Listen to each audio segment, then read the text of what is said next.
साथियों, आपको अभी तक जानकारी हो गई होगी कि 6 अक्टूबर को आरएसएस के हेडक्वार्टर पर भारत मुक्ति मोर्चा और बहुजन क्रांति मोर्चा के द्वारा और तमाम ऑफशूट संगठन जितने भी हमारे हैं, लगभग 87, उन संगठनों के द्वारा नागपुर में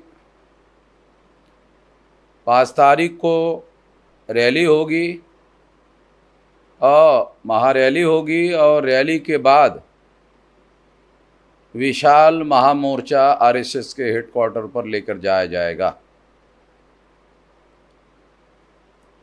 इसका मुख्य कारण ये है कि हरियाणा में आर्टिकल 19 का, संविधान के आर्टिकल के 19 का, मौलिक अधिकार का, जो आरएसएस की सरकार हरियाणा में है, वो पुलिस की मदद से गुंडागर्दी करने वाले लोगों की मदद करके हमारा कार्यक्रम होने नहीं दिया गया। ये खुल्लम खुल्ला संविधान का उल्लंघन था और इसके विरोध में हमने उसी समय घोषित किया था कि आरएसएस के हेडक्वार्टर पर महामोर्चा लेकर जाया जाएगा, जिसमें कम से कम 1 लाख लोग होंगे। ज़्यादा से ज़्यादा कितने भी हो सकते हैं। अब ये तारीख 6 अक्टूबर फिक्स कर दी गई है और इसलिए सारे देश के लोगों को 567 जिलों में, 31 राज्यों में,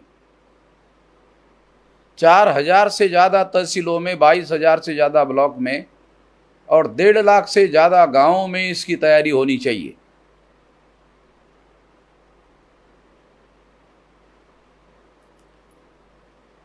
और तमाम लोगों को सारे देश से नागपुर के विशाल रैली में और फिर उसके बाद महामोर्चा में, जो आरएसएस के हेडक्वार्टर पर लेके जाया जाएगा, उसकी बड़े पैमाने पर तैयारी करनी होगी। हर यूनिट में तैयारी करनी होगी और सारे देश भर के लोगों को लाना होगा।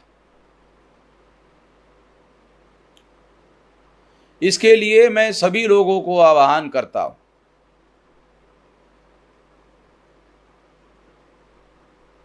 एक और बात भी मैं कहना चाहता हूं कि हमारे पास मेरा फोन टेपिंग और विलास खरात का फोन टेपिंग किया गया और जो संगठन के तोड़फोड़ करने वाले लोग आरएसएस और बीजेपी के साथ मिलीभगत से काम कर रहे हैं, उनको दिया गया ये धमकी देने के लिए कि हमने तुम लोगों का टेपिंग किया हुआ है। ये मौलिक अधिकार का उल्लंघन है। सुप्रीम कोर्ट ने पेगासस के संबंध में कमेटी भी बनाई थी। हम लोग इसके बारे में सारे देश भर में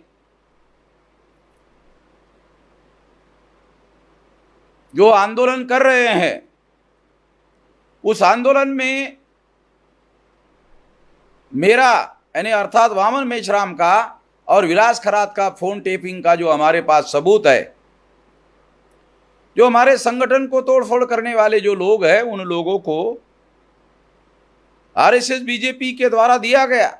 क्योंकि कोई भी प्राइवेट आदमी किसी के टेलीफोन को टेप नहीं कर सकता, क्योंकि उसके लिए करोड़ों रुपए की जरूरत होती है, उसके लिए टेक्नोलॉजी की जरूरत होती है। और वो केवल भारत सरकार के पास इजराइल का पेगासस इंस्ट्रूमेंट है जो हजारों करोड़ कीमत का है। इससे यह साबित होता है कि उन्होंने तोड़फोड़ करने वाले लोगों की मदद करने के लिए दिया है। इससे गद्दारों की मिलीभगत का भी पता चलता है। तोड़फोड़ करने वाले लोगों के आरएसएस बीजेपी के साथ मिलीभगत का भी पता चलता है। इससे यह बात सिद्ध होती है। जब हमने 6 अक्टूबर को महामोर्चा लेकर जाने का ऐलान किया, उसके बाद आरएसएस के हेडक्वार्टर को 150 कंपनी सिक्योरिटी फोर्स दिया गया और इससे वो हमारे लोगों को डराना चाहते हैं। हम संविधान की रक्षा करने के लिए किसी भी तरह का त्याग और बलिदान करने के लिए तत्पर है, तैयार है।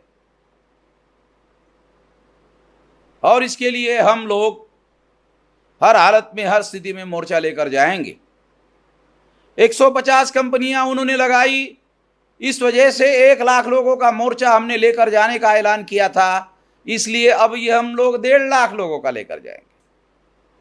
वो डराने की कोशिश कर रहे हैं, हम लोग डरे नहीं। इस बात का सबूत देने के लिए 1,50,000 लोग लेकर जाएंगे। पूरी तैयारी के साथ लेकर जाएंगे। इस मौके पर मैं ये बात कहना चाहता हूं। अभी ज्ञानव्यापी मस्जिद के संबंध में फैसला आया है। उसके संबंध में मैं केवल इतना कहना चाहता हूं कि ब्राह्मण इस देश के मूल निवासी नहीं है और इसलिए यहां पर मूल निवासियों की जो महान संस्कृति सभ्यता थी, चाहे सिंधु घाटी सभ्यता का मामला हो, चाहे महावीर जैन का या बुद्धा का मामला हो, या मौर्य साम्राज्य का मामला हो, सारा का सारा मूल निवासियों का है। पुष्यमित्र शुंग के द्वारा सम्राट बृहदत्त मौर्य की हत्या करने के बाद ब्राह्मणों ने सारे देश के महाविहारों पर कब्जा किया और फिर जब मुगलों का मुसलमानों का आक्रमण हुआ तो उन्होंने ब्राह्मणों के जो अतिक्रमित मंदिर है बौद्धों के मंदिरों पर, उस पर उन्होंने अतिक्रमण किया। तो मूल वास्तु ब्राह्मणों की नहीं है, मूल वास्तु बौद्धों की है। बौद्ध लोगों को और मुसलमानों को आपस में बैठना चाहिए, आपस में सलाह मशवरा करना चाहिए। जफर याब जिलानी के द्वारा सुप्रीम कोर्ट में ये बुद्धिस्ट लोगों का हो सकता है अयोध्या का स्थल, तो जफर याब जिलानी को रोका गया सुप्रीम कोर्ट में। जो जुडिशरी का ये काम नहीं होना चाहिए था, मगर ऐसा किया गया। और उस समय अयोध्या के संबंध में जो पुरातात्विक प्रमाण हमारे पास उपलब्ध है वो भी ये सिद्ध करते हैं कि वो भी साइट बुद्धा की थी। वो साइट बुद्धा की थी। 16 साल अयोध्या में बुद्धा ने वर्षावास किया, प्रवचन दिया। वो लगभग 3000 एकड़ जमीन में फैला हुआ मामला था। उसमें अभी भी बहुत सारे जमीन के नीचे स्थल है।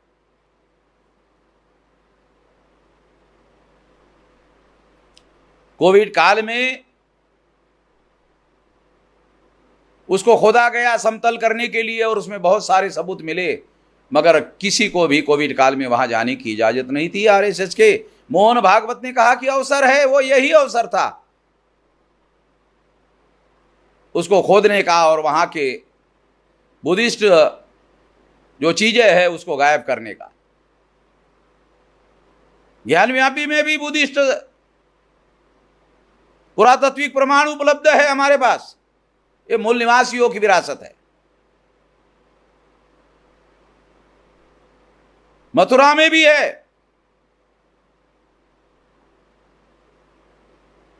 तो ये मामला सुप्रीम कोर्ट में लेकर जाया जाएगा। ये मामला आंदोलन का भी आने वाले समय में जो बुद्धिस्ट लोग हैं वो इसको ऑल इंडिया में आंदोलन करेंगे। अगर करेंगे तो हम लोग उनका साथ सहयोग करेंगे।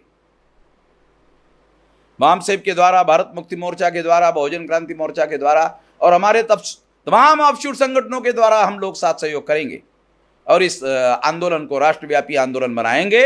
इस मामले को केवल ब्राह्मण और मुसलमानों का मामला नहीं बनने देंगे। ये मूल रूप से वास्तु बुद्धिस्ट लोगों की है और इसके लिए लड़ाई लड़ी जाएगी, आंदोलन किया जाएगा।